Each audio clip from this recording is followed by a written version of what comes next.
नमस्कार. बोलबिडूच्या बुकमार्क या कार्यक्रमाच्या संदर्भात मी अतुल कहाते मला आवडत असलेल्या पुस्तकांविषयी बोलतोय.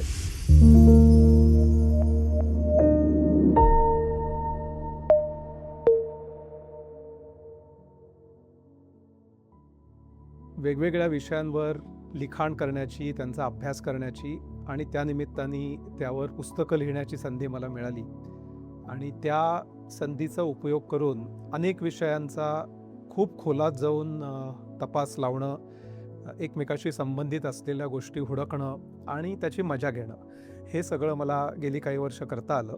तर ते थोडक्यात आपल्याबरोबर शेअर करावं असं मला वाटलं. तर काही यातली निवडक पुस्तकं जी आहेत तर त्याबद्दल मी आज बोलणार आहे.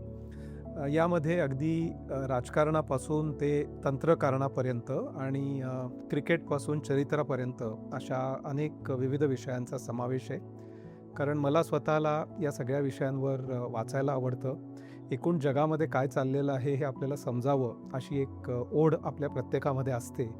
तर ती पुस्तकांच्या माध्यमातून खूप छान प्रकारे मला असं वाटतं ती भूक शमते आणि म्हणून यातल्या काही पुस्तकांची ही थोडक्यात ओळख करून देतो. तर यातलं पहिलं जे पुस्तक आहे तर ते पुस्तक माझी अगदी मूळ आवड होती, तर त्यातलं हे पुस्तक आहे.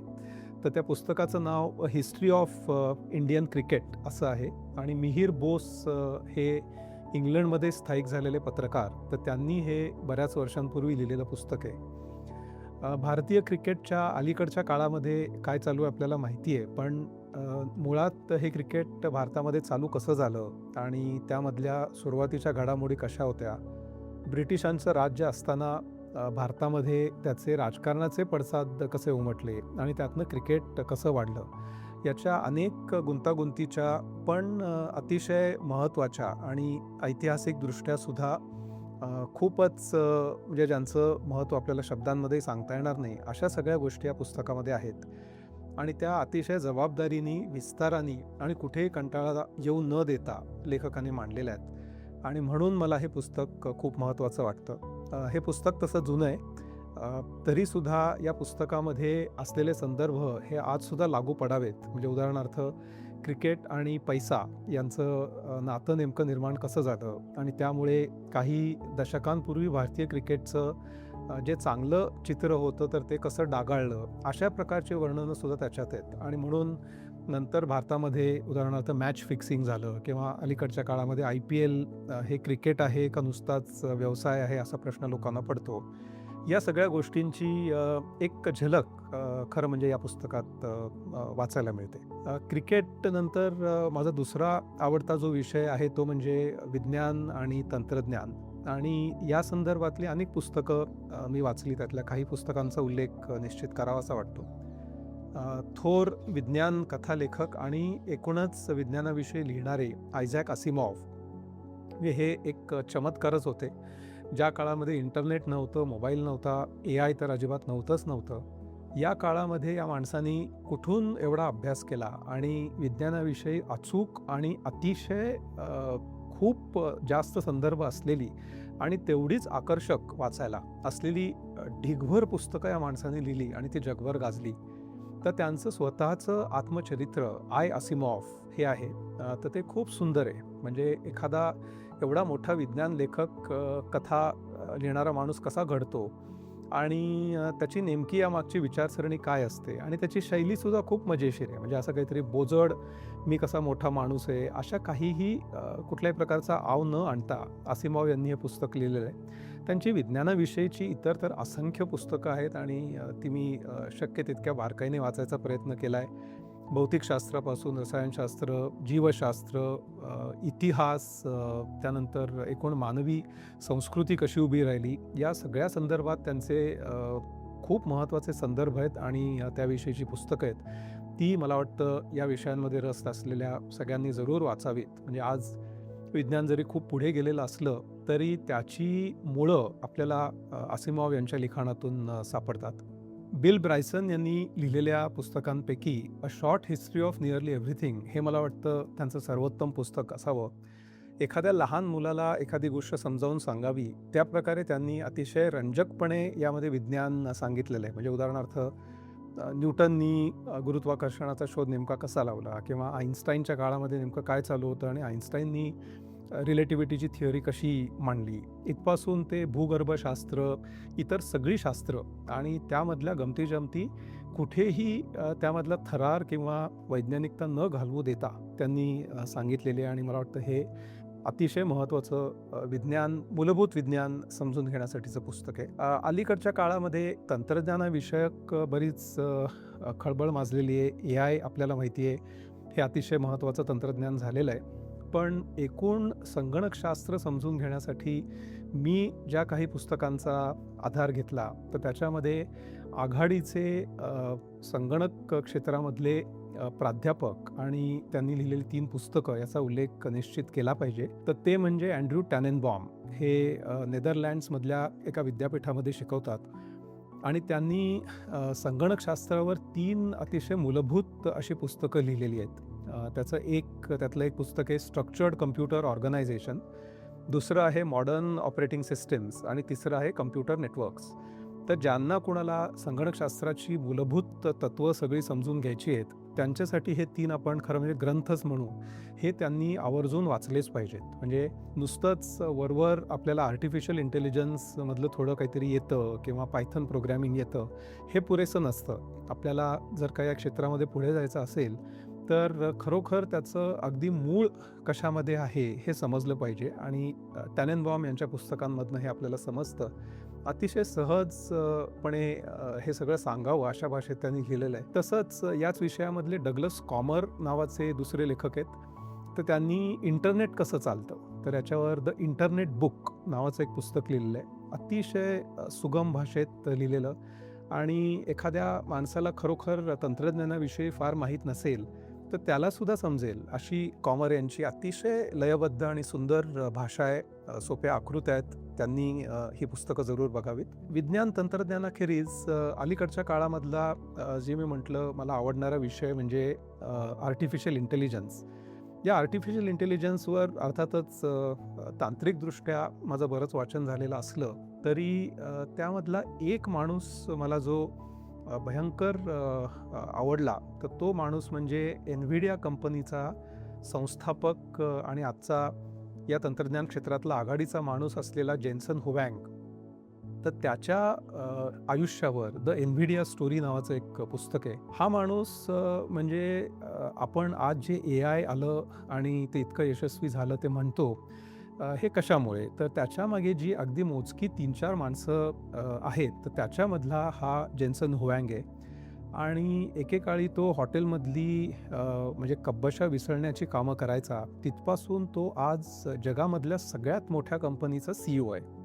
आणि ही सगळी चित्तथरारक कहाणी आणि किती वेळेला त्याची कंपनी डबघाईला आलेली असताना त्यांनी त्यातनं ती कशी बाहेर काढली, अतिशय धोकादायक वाटतील असे निर्णय त्यांनी कसे घेतले, पण त्याच्या डोक्यात कायम हे असायचं की आज जगात जे चालू आहे ते ठीक आहे, पण उद्या काय असणार आहे, हा विचार करून त्यांनी आपली जी एकूण ही कंपनी उभी केली आणि तिने AI मध्ये कशी भरारी मारली. आणि एकेकाळी लोक त्याला वेड्यात काढत होते की तू हे काय निर्णय घेतोयस आणि तुझी कंपनी बुडेल.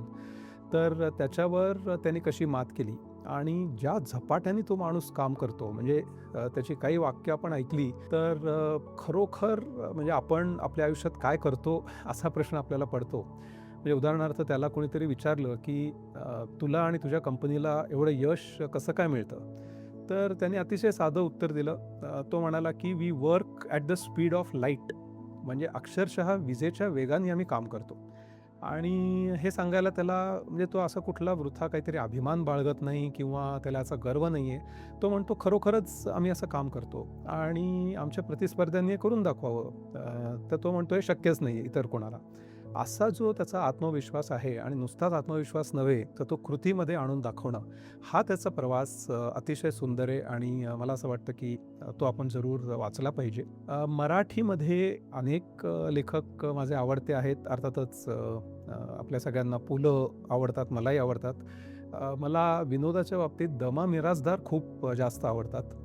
तर दमा मिरासदारांची अनेक पुस्तकं मी लहानपणापासून वाचली आणि खरं म्हणजे अजूनही काही त्यातली पुस्तकं काढून वाचली तर अक्षरशः आपण आपली हसून पुरेवाट व्हावी अशी त्यांची लिखाणाची शैली आहे. तर ते विनोदाच्या बाबतीत मला खूप आवडलेले मराठी लेखक आहेत.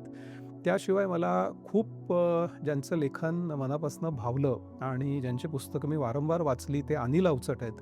सगळीच त्यांची पुस्तकं अतिशय उत्तम आणि मनाला भावणारी पुस्तकं आहेत आणि नुसतीच ती माणसांची वर्णनं करणारी नव्हे तर त्यांच्या आयुष्यात खोलवर शिरणारी इतकं तपशीलवार त्यांचं वर्णन असतं सगळ्या गोष्टींचं आणि काही वेळेला अंगावर काटा आणणारी ती वर्णनं असतात आणि खूप ती काही आपल्याला शिकवून जातात आणि मला वाटतं ती कालबाह्य कधीच होणार नाहीत. म्हणजे एकूण माणुसकीला धरून त्यांनी हे सगळं लिखाण केलेलं आहे आणि म्हणून मला ते खूप आवडतं. दुसरा माझा आवडता जो विषय आहे तो अर्थकारण हा विषय आहे. एकूण आर्थिक जग सगळं कसं चालतं आणि त्यामधल्या सगळ्या घडामोडी कशा होतात. तर याविषयी अनेक लेखकांची पुस्तकं मला आवडतात. म्हणजे नोबेल पारितोषिक मिळालेले अमेरिकी अर्थतज्ञ पॉल क्रुगमन यांची बरीच पुस्तकं खूप सोपी आहेत, समजायला तर आहेतच, पण त्यातनं आपल्याला खूप असा ऐवजही मिळतो. एक जुनं पुस्तक आहे द वर्ल्डली फिलॉसॉफर्स नावाचं. तर त्याच्यामध्ये जुन्या सगळ्या कारणांपासून ते अलीकडच्या अर्थकारणांपर्यंत म्हणजे ते पुस्तक जुनं असल्यामुळे त्याला कालाची थोडी मर्यादा आहे. पण या सगळ्यांची आयुष्य कशी गेली ॲडम स्मिथपासून सगळे आणि त्यांनी कुठल्या संकल्पना वेगवेगळ्या मांडल्या, त्याला विरोध कसा झाला, त्यातला विरोधाभास काय होता, यश काय होतं, याची सगळ्याची अतिशय सोप्या भाषेत मांडणी या वर्ल्डली फिलॉसॉफर्स पुस्तकात केलेली आहे. तर ज्यांना या विषयाची तोंड ओळख करून घ्यायची असेल त्यांनी जरूर हे पुस्तक वाचावं. तसंच मला अमर्त्य सेनांची सगळी पुस्तकं खूप आवडतात. त्याच्याच जोडीला अभिजित बॅनर्जी हे जे दुसरे भारताचे नोबेल पारितोषिक विजेते अर्थतज्ञ आहेत, तर त्यांचं एक पुअर इकॉनॉमिक्स नावाचं पुस्तक आहे. ते सुद्धा अतिशय सुंदर पुस्तक आहे. म्हणजे गरिबीचं अर्थकारण थोडक्यात. गरिबी नेमकी का असते, त्याच्यावर काय उपाय केले पाहिजेत, भारतासारख्या देशामध्ये काय केलं जातं आणि काय केलं जावं याचं, आणि नुसतं केलं जावं असं नाही, त्यांनी काही प्रयोगसुद्धा करून बघितले हे प्रश्न सोडवण्यासाठी. त्याच्यात त्यांना कसं यश आलं. उदाहरणार्थ एक प्रथम नावाची संस्था त्यांनी उभी केली आणि त्याच्या माध्यमातून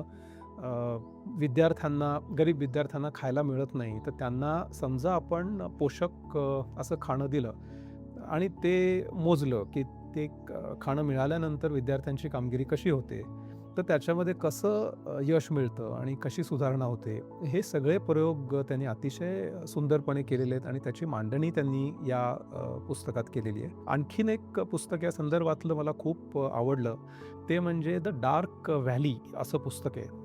तर साधारण 1920 ते 1930 या दशकामध्ये अमेरिकेच्या आणि एकूणच जागतिक सगळ्या पातळीवर खूप घडामोडी झाल्या आर्थिक, आणि त्याचे पडसाद 1930 ते 1940 या दशकामध्ये उमटले. म्हणजे ही जी 2 दशकं होऊन गेली, त्या दशकांनी एकूणच जगावर प्रचंड परिणाम केला. म्हणजे त्याच्यामध्ये पहिलं महायुद्ध नुकतंच संपल्यानंतर अमेरिकेमध्ये 1929 साली जागतिक महामंदी आली. ती मुळात का आली आणि त्याचे पडसाद इतर ठिकाणी कसे उमटले आणि त्यानंतर जर्मनीमध्ये उदाहरणार्थ हिटलरचा उदय कसा झाला, किंवा इटलीमध्ये सुद्धा मुसोलिनीचा त्याच्या आधी उदय कसा झाला आणि त्यातनं प्रेरणा घेऊन हिटलर कसा वाढला, आणि दुसरं महायुद्ध, त्याची सगळी पार्श्वभूमी, त्याच्यामागची आर्थिक कारणं आणि हे युद्ध संपल्यानंतरची परिस्थिती, अशी अतिशय थरारक आणि महत्त्वाची वर्णनं या पुस्तकामध्ये आहेत. आणि म्हणून मला असं वाटतं हे पुस्तक ज्यांना त्याच्यामध्ये रस असेल त्यांनी वाचावं. दुसऱ्या महायुद्धाचा विषय निघाला म्हणून सांगायचं तर विल्यम शिरर यांनी लिहिलेलं the rise and fall of the third Raik नावाचं पुस्तक आहे. तर थर्ड राईक म्हणजे जर्मनीमधली तिसऱ्या वेळची आपण म्हणू महासत्ता. म्हणजे आधी 2 वेळेला जर्मनीनी जगावर राज्य केल्यासारखी परिस्थिती होती आणि त्याला राईक असं ते म्हणायचे. तर अशी तिसरी महासत्ता स्थापन करण्याचा हिटलरचा जो प्रयत्न होता, त्याच्यावर या विल्यम शिरर यांनी पुस्तक लिहिलेलं आहे. आणि हे शिरर त्यावेळेला होते, त्यावेळेला ते तिथे हजर होते आणि त्यावेळची वार्तांकनं त्यांनी केलेली आहेत. आणि अक्षरशः म्हणजे या पुस्तकामधले काही वर्णनं वाचताना आपल्या अंगावर काटा येतो. म्हणजे समोर जणू आपल्या हिटलर उभा आहे, तो तावातावाने भाषण करतोय, ते सभागृह तिथे चित्कारतंय, त्याला साथ देतंय आणि अतिशय म्हणजे भीषण परिस्थिती असताना सुद्धा त्याची जाणीव लोकांना होत नाही आहे आणि आपल्या पुढ्यात काय वाढून ठेवलं आहे आणि काय यातून पुढे होणार आहे याची कुठलीही कल्पना नसावी, अशा प्रकारचं ते जाडच्या जाड पुस्तक आहे. पण त्यातलं जे अप्रतिम वर्णन आहे, म्हणजे हिटलरच्या उदयापासून ते आस्तापर्यंत आणि सगळ्या गोष्टींचे बारीक सारीक तपशील पुन्हा कुठे कंटाळा येऊ न देता अतिशय विलक्षण शैलीत त्यांनी हे वर्णन केलेलं आहे. आणि खूपच म्हणजे आत्तापर्यंतच्या महायुद्धांवरच्या आणि हिटलरवरच्या पुस्तकांपैकी मला असं वाटतं ते सर्वोत्तम पुस्तक असावं. या विषयावर अर्थातच इतरही अनेक लोकांनी खूप सुंदर लिखाण केलेलं आहे, पण मला सगळ्यात भावलेलं हे पुस्तक आहे. दुसऱ्या महायुद्धानंतर एकूण अर्थकारणावर काय परिणाम झाले आणि त्यातनं अर्थकारणाची दिशा कशी बदलली आणि त्यामुळे जागतिक सुद्धा दिशा कशी बदलली याविषयी एक अतिशय सुंदर पुस्तक आहे. तर त्या पुस्तकाचं नाव केन्स अँड हायेक असं आहे. म्हणजे इंग्लंडमध्ये महान अर्थतज्ञ होऊन गेले जॉन मेनार्ड केन्स आणि त्याला विरोध करणारी दुसरी एक विचारशैली अमेरिकेमध्ये नंतर आली आणि या दोन विचारशैलींमध्ये नेमका फरक काय होता आणि त्याचे एकूण दुसऱ्या महायुद्धापासून आजपर्यंतच्या अर्थकारणावर कसे परिणाम झाले, असं राजकारण आणि अर्थकारण अशी दोन्हीची गुंफण घालणारं हे अतिशय सुरेख पुस्तक आहे. पान पान वाचावं असं वाटतं, म्हणजे थरारपट असावा की आता पुढे काय होईल, पुढे काय होईल, अशा प्रकारे ते पुस्तक लिहिलेलं आहे. तर ते सुद्धा मला असं वाटतं की आपण जरूर वाचावं. भारताच्या इतिहासाबद्दल जर का उल्लेख करायचा तर दोन पुस्तकं मी आपल्याला आवर्जून सांगीन. ती दोन पुस्तकं म्हणजे इथे मी आपल्याला दाखवतो. या दोन पुस्तकांमध्ये भारत हा साधारण स्वातंत्र्य लढ्यासाठी भारताने काय नेमकं केलं आणि स्वातंत्र्य लढा लढल्यानंतर जेव्हा आपला देश स्वतंत्र झाला त्यानंतर राष्ट्राची निर्मिती कशी होत गेली याचं अतिशय सुरेख वर्णन करणारी ही पुस्तकं आहेत आणि ती बिपिन चंद्र आणि इतर लेखकांनी लिहिलेली पुस्तकं आहेत. तर ज्यांना एकूण आपला देश कसा घडला आणि राज्यांची उदाहरणार्थ रचना कशी झाली, त्यातलं राजकारण काय होतं, त्यावेळच्या राजकारण्यांनी कशी अतिशय ठाम भूमिका घेऊन कित्येक प्रश्न कसे सोडवले, देशासमोरचे प्रश्न नेमके काय होते त्या परिस्थितीमधले, या सगळ्याचं भान देणारं आणि अतिशय सुरेख पद्धतीने त्याचं वर्णन करणारं असं पहिलं पुस्तक. आणि त्याच्या आधीचं पुस्तक म्हणजे स्वातंत्र्यासाठी नेमका आपण लढा दिला त्याच्यामध्ये कुणाचं काय कर्तृत्व होतं हे रेखाटणारं असं हे अतिशय सुरेख पुस्तक आहे. त्याच बरोबर संगणकशास्त्रामध्ये पण काहीच्या राजकारणाच्या अंगाने सुद्धा वेध घेणारं एक सुंदर पुस्तक आहे, ते म्हणजे क्रिप्टो नावाचं पुस्तक आहे. तर याच्यामध्ये हिटलरनी जेव्हा दुसऱ्या महायुद्धामध्ये प्रचंड यश मिळवलं तर त्याच्यामागे एक त्याला कारण होतं की जर्मनीकडे एक एनिग्मा नावाचं यंत्र होतं. हे एनिग्मा नावाचं यंत्र काय होतं तर ज्याला आपण मराठीमध्ये ची भाषा म्हणू, म्हणजे गुप्तपणे जर्मन सैन्य एकीकडून दुसरीकडे संदेश पाठवायचं आणि हे संदेश मित्रराष्ट्रांच्या म्हणजे इंग्लंड आणि इतरांच्या हाती लागू नयेत अशी त्यामध्ये व्यवस्था असायची. आणि त्यामुळे जर्मनीला खूप यश मिळायला लागलं, कारण ते गुप्त संदेश त्यांच्या फौजांना एकीकडून दुसरीकडे पाठवणं शक्य झाल्यामुळे अतिशय वेगाने इंग्लंडवर आणि इतर ठिकाणी हल्ले करायला लागले. आणि ते नेमके काय करतायत, हे हल्ले कुठे होणार आहेत याचा काहीच पत्ता इंग्लंडला लागत नव्हता. मग हे नेमकं तोडायचं कसं, तर त्यासाठी इंग्लंडमध्ये बराच याच्यावर खल झाला आणि थोर ब्रिटिश गणितज्ञ ॲलन ट्युरिंग यांच्या नेतृत्वाखाली इंग्लंडनी एक याच्यासाठी टीमच तयार केली आणि ॲलन ट्युरिंगच्या नेतृत्वाखाली बरेच गणितज्ञ, नंतर त्या काळातले जे कोणी संगणकातलं थोडंफार येत असलेले लोक असतील ते, कारण 1940च्या दशकातली गोष्ट आहे. असे सगळे लोक इंग्लंडमधल्या, लंडनमधल्या ब्लेचली पार्क नावाच्या ठिकाणी गोळा झाले. म्हणजे तिथे एक त्यांनी कार्यालय उभं केलं आणि तिथे त्यांनी ह्या जर्मनीच्या एनिग्मा मशीनमधनं येत असलेले गुप्त संदेश फोडायला सुरुवात केली. हे काम खूप क्लिष्ट होतं, पण ते त्यांनी नेमकं कसं साधलं आणि त्यात त्यांना कसं यश येत गेलं आणि त्यानंतर दुसऱ्या महायुद्धाचं पारडं एका अर्थाने कसं फिरलं, अशा अनेक गोष्टींची वर्णनं आणि आजपर्यंत उदाहरणार्थ आपण इंटरनेट सुरक्षितरित्या वापरतो हे कसं शक्य झालं, हे सगळं सांगणारं हे पुस्तक आहे. याचं नाव क्रिप्टो असं आहे आणि त्याचे लेखक इंग्लंडमध्येच राहतात. सिमॉन सिंग नावाचे भारतीय वंशाचे पण ब्रिटिश असलेले लेखक आहेत. त्यांची इतरही अतिशय सुरेख पुस्तकं आहेत. म्हणजे त्यांनी उदाहरणार्थ बिग बँग वर एक पुस्तक लिहिलेलं आहे. त्यानंतर युक्लिड्स थिअरम त्याच्यावर एक पुस्तक लिहिलेलं आहे. अशी अनेक त्यांची सुरेख पुस्तकं आहेत. अलीकडच्या काळामध्ये मला खूप मनापासून भावलेलं आणि खरोखर म्हणजे कधी-कधी आपल्या अंगावर काटा आणणारं असं एक पुस्तक आहे. त्या पुस्तकाचं नाव आहे फॉरगॉटन. तर हे फॉरगॉटन नावाचं जे पुस्तक आहे, अनफॉरगिवन नावाचं पुस्तक आहे.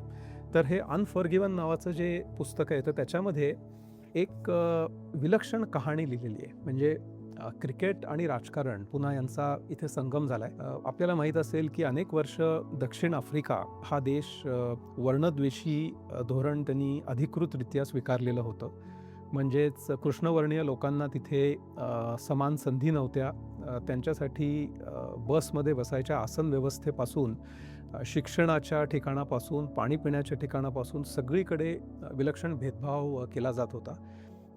आणि खरं म्हणजे कृष्णवर्णीय तिथे संख्येने जास्त आहेत, पण असं असूनही गौरवर्णीयांची तिथे सत्ता होती आणि त्यामुळे त्याचे पडसाद फक्त राजकारणापुरते न राहता ते सगळीकडेच उमटले आणि दक्षिण आफ्रिकेवर क्रिकेट खेळण्यापासून सुद्धा बंदी होती. आणि ही बंदी तोडायची कशी? तर दक्षिण आफ्रिकेला कोणी अर्थातच आंतरराष्ट्रीय पातळीवर सहभागी करून घेत नव्हतं, कारण जर का राजकारणाच्या दृष्टीने तुम्ही बहिष्कृत असाल तर फक्त क्रिकेटमध्ये तुम्ही खेळलेलं कसं चालेल, आणि तोच प्रश्न रग्बीमध्ये होता, इतर खेळांमध्ये होता. मग दक्षिण आफ्रिकामधल्या काही श्रीमंत उद्योगपतींनी एक त्याच्यावर शक्कल लढवली. तर ते म्हणाले की दक्षिण आफ्रिकी खेळाडूंना जर आंतरराष्ट्रीय क्रिकेटमध्ये येता येत नसेल तर आपण बाहेरच्या, ज्याला आपण स्टार क्रिकेटपटू म्हणू, अशा लोकांना आपण दक्षिण आफ्रिकेमध्ये आणू शकलो तर. पण हा खूप मोठा धोका होता, कारण असे खेळाडू जर का दक्षिण आफ्रिकेत खेळायला आले तर त्याच्यावर इतर जगांनी मग बहिष्कार घातला असता. आणि असे बरेच प्रयत्न झाले. म्हणजे आपल्याकडच्या सुद्धा अगदी सुनील गावस्करांपासून अनेक खेळाडूंवर बरेचदा हा दबाव आर्थिक दृष्ट्या टाकला गेला की आम्ही तुम्हाला खूप पैसे देऊ आणि तुम्ही दक्षिण आफ्रिकेत खेळायला या, पण ते काही त्याला बदले नाहीत. इंग्लंडमध्ये इयान बॉथम, त्यानंतर वेस्ट इंडिजमध्ये विवियन रिचर्ड्स, अशा सगळ्या खेळाडूंवर पण हा दबाव आला होता. आणि खास करून कृष्णवर्णीय लोकांनी दक्षिण आफ्रिकेमध्ये जाऊन क्रिकेट खेळणं हे तर मोठं पाप ठरलं असतं, कारण तिथे कृष्णवर्णीयांवरच अन्याय होत होता. अशा परिस्थितीमध्ये इंग्लंडचा एक संघ तिथे खेळून आला.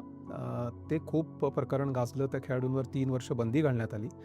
कहर झाला तो त्यानंतर वेस्ट इंडिजचा संघ जेव्हा दक्षिण आफ्रिकेत खेळायला गेला तेव्हा. कारण कृष्णवर्णीयांवर अन्याय होत असताना कृष्णवर्णीय खेळाडूंचाच संघ दक्षिण आफ्रिकेत गेला आणि इतर आपले जे कृष्णवर्णीय बांधव आहेत त्यांच्यावरच्या अन्यायाची जणू आपल्याला काही फिकीर नाही, अशा आविर्भावात ते तिथे गेले असं वातावरण पसरलं आणि त्यांच्यावर आयुष्यभर बंदी घालण्यात आली. आता याच्यामधल्या त्या संघामधल्या प्रत्येक खेळाडूचं नंतर काय झालं, म्हणजे ह्या सगळ्या गोष्टी झाल्या 1980च्या दशकामध्ये. नंतर त्या खेळाडूंचं नेमकं काय झालं आणि ते कुठे गेले, त्यांचं करिअर पुढे चाललं का, ह्या सगळ्यामधल्या काही गोष्टींचे तपशील उपलब्ध आहेत. कारण काही खेळाडू इंग्लंडमध्ये स्थायिक झाले, काही खेळाडू नंतरही प्रसिद्ध झाले, काही खेळाडू अक्षरशः बेपत्ता झाले. आणि या सगळ्याचा शोध अतिशय थरारकपणे एका ऑस्ट्रेलियन पत्रकारांनी घेतला आणि त्यांनी त्या खेळाडूंचा शोध घेऊन, म्हणजे काही खेळाडू त्यातले वेस्ट इंडिजमध्येच उदाहरणार्थ होते आणि अतिशय खितपत पडलेले होते, म्हणजे त्यांना व्यसनं लागली होती. एक त्यातला मरे नावाचा खेळाडू तर त्या व्यसनांमुळे गेला सुद्धा. या सगळ्याचे तपशील या पत्रकारांनी अतिशय मेहनत घेऊन शोधले आणि प्रत्येक खेळाडूवर जवळपास मला वाटतं एक 20-25 पानी प्रकरण त्यांनी लिहिलं की या खेळाडूंचं नक्की नेमकं काय झालं. आणि ही जी कहाणी आहे ही अक्षरशः म्हणजे काही वेळेला डोळ्यात पाणी आणणारी आहे. आणि या कहाणीचं मला खूप अलीकडच्या काळात वाचलेलं अगदी म्हणजे मनापासून कौतुक वाटतं की खरीखुरी शोध पत्रकारिता आपण ज्याला म्हणू. आणि जरी हा मुख्य विषय क्रिकेट असला तरी त्याला एकूण सगळ्या आंतरराष्ट्रीय राजकारणाची, इतिहासाची पार्श्वभूमी देऊन त्यांनी जे कष्ट घेतलेले आहेत, अशा प्रकारचं लेखन जो माणूस करेल ते नेहमीच उचलून धरलं जातं असं मला वाटतं. याच विषयाशी संबंधित असलेला दुसरा एक ऐतिहासिक मुद्दा आहे तो म्हणजे केरी पॅकर यांनी सुद्धा 1970 आणि 1980च्या दशकामध्ये स्वतःचं प्रायव्हेट क्रिकेट थोडक्यात चालू केलं. म्हणजे आज आपण जे IPL वगैरे म्हणतो तर त्याची मुळं या केरी पॅकरच्या पॅकर सर्कस नावाने ओळखल्या जाणाऱ्या स्पर्धेमध्ये होती. त्यांनी सुद्धा आपल्या जाळ्यामध्ये इतर खेळाडूंना कसं ओढलं आणि आपली स्पर्धा कशी भरवली आणि त्याला काही अंशी ऑस्ट्रेलियन क्रिकेट संघटनेचा किंवा मंडळाचा सुद्धा दोष कसा कारणीभूत होता याच्याविषयी पॅकरच्या सर्कस त्याला म्हणतात विषयीची 2-3 पुस्तकं आहेत. ती सुद्धा क्रिकेटच्या इतिहासामध्ये रस असलेल्या आणि एकूणच क्रिकेटच्या राजकारणाविषयी त्यांनी जरूर वाचावीत असं मी सांगेन. तर एकूण मला असं वाटतं आपण जितकं खोलात जाऊ पुस्तकांच्या संदर्भात तितके विषय आपल्यासमोर येतात, तितकी नावं आपल्यासमोर येतात.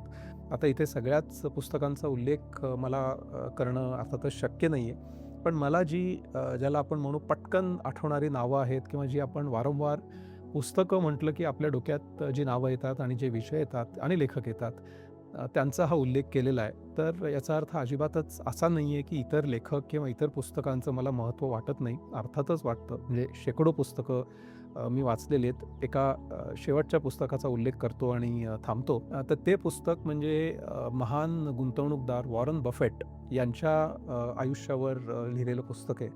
अर्थातच बफेट यांच्यावर अनेक जणांनी चरित्र लिहिलेली आहेत. बफेट यांच्याविषयी खरं म्हणजे मला त्यांच्या गुंतवणुकीविषयी वगैरे कुतूहल वाटतं.